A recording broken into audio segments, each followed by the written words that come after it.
এবারের ভোটের মাঠে সবচেয়ে বড় গেম চেঞ্জার হতে পারে নতুন যারা ভোটার তাদের ভোটগুলো।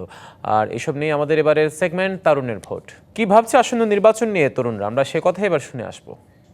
যে অঞ্চলের যে প্রতিনিধি হবে সৎ যোগ্য, যেন মানুষ সাধারণ মানুষের দ্বারে দ্বারে পৌঁছাতে পারে এবং এমপি হওয়ার পরে যে সে জনগণের কল্যাণে আসবে না, কাজে আসবে না, এরকম প্রার্থী আমরা তরুণ ভোটার যারা আমরা প্রত্যাশা করি না।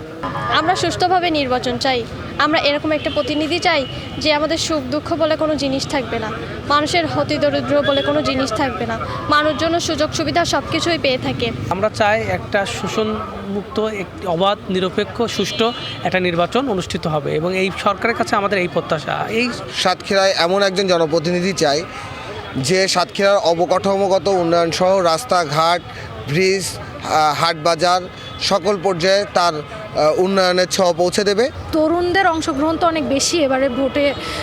বাংলাদেশের 1/3 তরুণ, তাদের তরুণদের পালসটা যে ভোটাররা যে প্রার্থী আসলে বুঝতে পারে, এই ধরনের প্রার্থী আমরা চাই। এই অবহেলিত জনগোষ্ঠীর জন্য সাতক্ষীরার রাস্তাঘাট, জলবদ্ধতা, শিক্ষা, স্বাস্থ্য নিয়ে কাজ করবেন, যিনি তার ক্ষমতা তার নিজের জন্য না, সাধারণ মানুষের জন্য ব্যবহার করবেন। তিনি তার দলের জন্য না, সাধারণ মানুষের জন্য তার এই ক্ষমতাটা ব্যবহার করবেন। আমি চাই সুস্থ এবং সুন্দর একটি নির্বাচন যেন বাংলাদেশের মাটিতে হয়, যেন বাংলাদেশের মানুষ সুন্দর এবং সুস্থভাবে নির্দ্বিধায় ভোট কেন্দ্রে গিয়ে তাদের মত প্রকাশের মাধ্যমে তাদের সঠিক নেতৃত্ব বাংলাদেশের মাটিতে আনতে পারে, এটাই চাই।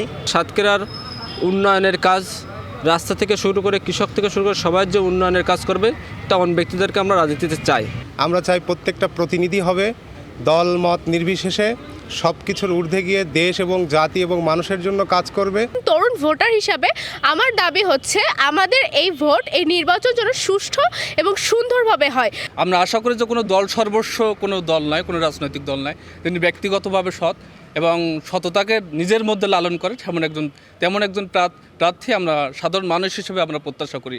আমরা এমন জনপ্রতিনিধি চাই যে বাজেট আমাদের আসবে, সেই বাজেট সম্পূর্ণ বাজেট যেন আমাদের যে খাতগুলো আছে খাতগুলোতে ব্যয় হয় সঠিক সুস্থভাবে, যেন আমাদের অধিকারগুলো যেন আমাদের পাইয়ে দেয় এবং আমাদের জায়গা থেকে ওনার জায়গা থেকে যেন সৎ থাকে তিনি। আগামীতে পূর্বে আমরা দেখেছি যে নির্বাচন ছিল 100 হুন্ডা 200 গুন্ডা, তাহলে নির্বাচন ঠান্ডা।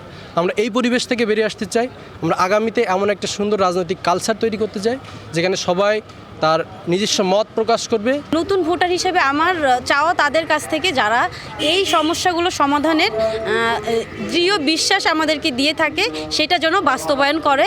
আমরা চাই বাংলাদেশের প্রতিটা প্রান্তে উন্নয়নের ছোঁয়া পড়বে এমন একটি নির্বাচন, এমন একজন জনপ্রতিনিধি আমরা নির্বাচিত করতে চাই। আমাদের প্রত্যাশা রইল এইটা যে স্বচ্ছ নিরপেক্ষ নির্বাচন এবং এই নির্বাচনে কোনো রকম কারচুপি, ভয়ভীতি বা পেশি শক্তির যেন কোনো জায়গা না থাকে। আমরা যেন নারীরা কোনো বাধাবিঘ্ন না করে সুন্দরভাবে ভোট কেন্দ্রে যে ভোটটা দিতে পারে, কারণ নারী যদি পিছিয়ে থাকে দেশ কখনো সংগঠিত হবে না।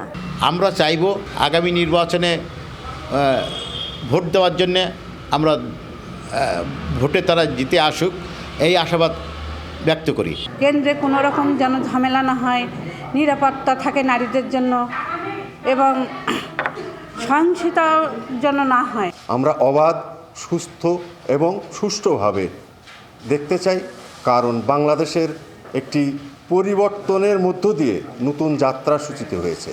এই যাত্রাটি যেন গণতন্ত্রমুখী হয়, সেজন্যই এই নির্বাচন। দিনের ভোট যেন রাতে না হয়, আমরা নারীরা যেন নিরাপদে যে নিজের ভোটটা নিজে দিতে পারি, এই প্রত্যাশা রাখছি।